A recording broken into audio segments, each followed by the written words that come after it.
cancelado todos os depoimentos de hoje? Nós recebemos ontem, no domingo, um primeiro contato da presidente do Palmeiras e do Crefisa, a senhora Leila, pedindo o adiamento para a próxima segunda-feira por conta da decisão do Clássico e, naturalmente, hoje, todos os compromissos que ela teria diante do resultado. Eu concordei plenamente de que nós poderíamos fazer uma outra data, porque ela vem naturalmente convocada, mas não é investigada em absolutamente nada. Hoje, no final da manhã, nós recebemos uma comunicação dos advogados completamente diferente. Eles falam sobre a questão do Clássico, mas dizem que entendem que a decisão do Supremo Tribunal Federal anulou todos os requerimentos da votação, inclusive os requerimentos de convocação.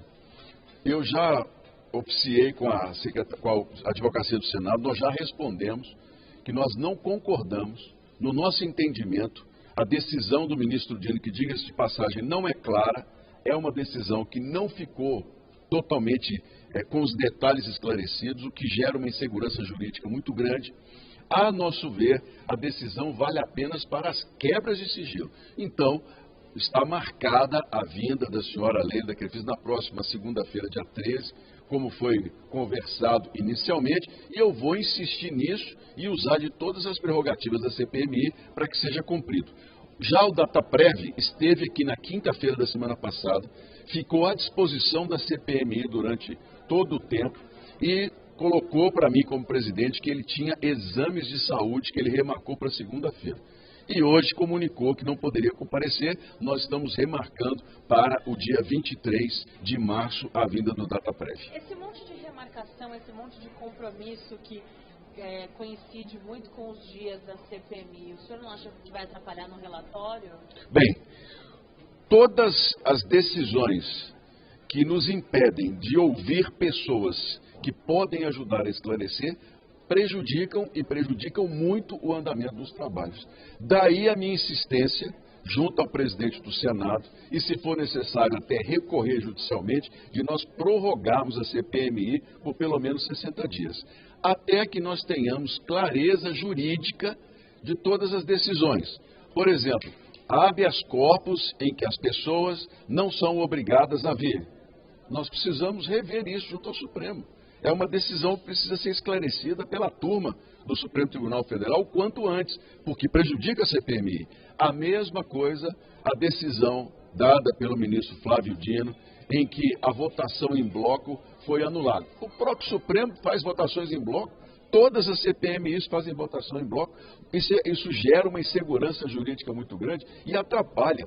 Gente, eu volto a dizer com muita tranquilidade, nós estamos no momento mais difícil da CPMI, porque nós identificamos os operadores, nós identificamos o caminho do dinheiro, nós identificamos quanto foi roubado, de que maneira foi roubado, mas agora nós temos que descobrir quem são os entes políticos que favoreceram esse esquema.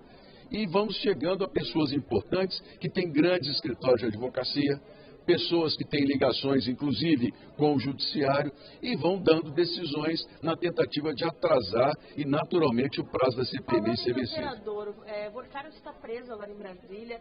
Isso facilita ou dificulta a CPMI para ouvi-lo? E, mais importante, já tem algum contato com a defesa, nem que seja para ouvi-lo no caso em sigilo, enfim? Como é que vai funcionar isso? Isso tem sido conversado? Vorcaro é uma questão de honra para a presidência, para mim, que ele venha como um cidadão que tem que dar declarações.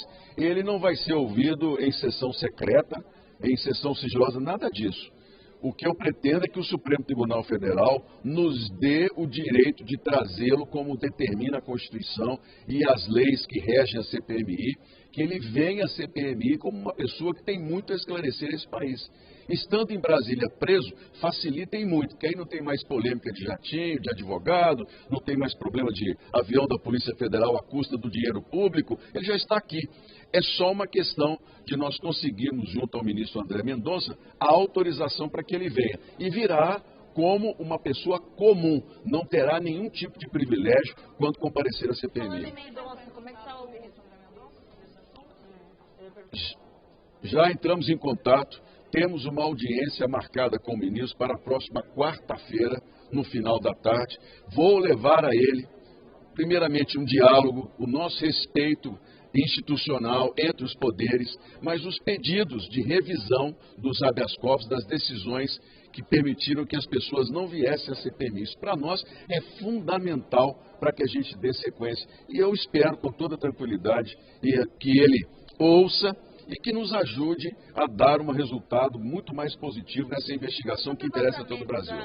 Do vazamento das conversas de Porcaro com as suas namoradas ou sua namorada, que interessa... Minha não. Não a sua dele, no caso. Dizer que saiu da CPMI, não teria saído. Você tem alguma posição em relação a isso? Até porque, né, ela deve recorrer à justiça por a questão da LGPD e etc e tal. Não há a menor condição de se dizer que os vazamentos aconteceram pela CPMI. Primeiro, que nós não divulgamos oficialmente nenhuma quebra de sigilo, nenhum diálogo. A presidência não assinou e não divulgou. Segundo ponto, esses dados foram manuseados por muitas pessoas. Eles chegaram à CPMI, foram para a presidência do Senado, depois para a Polícia Federal, voltaram à CPMI, ou seja, nós temos aí dezenas de pessoas que podem ter tido acesso e que podem ter feito o vazamento e fizeram um bem ao país. Fizeram um bem, porque esses vazamentos interessam a toda a população. Agora, eu como presidente da CPMI, sou muito claro, da minha parte e da parte do próprio relator, nós não temos nenhum tipo de informação que foi publicizada diante do sigilo que nos chegou à responsabilidade.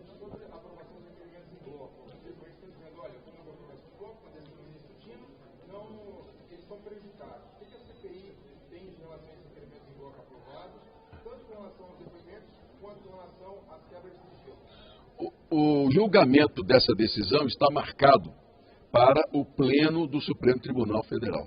A Advocacia do Senado já está oficiando cada um dos ministros com o nosso embasamento de que essa decisão ela é um absurdo.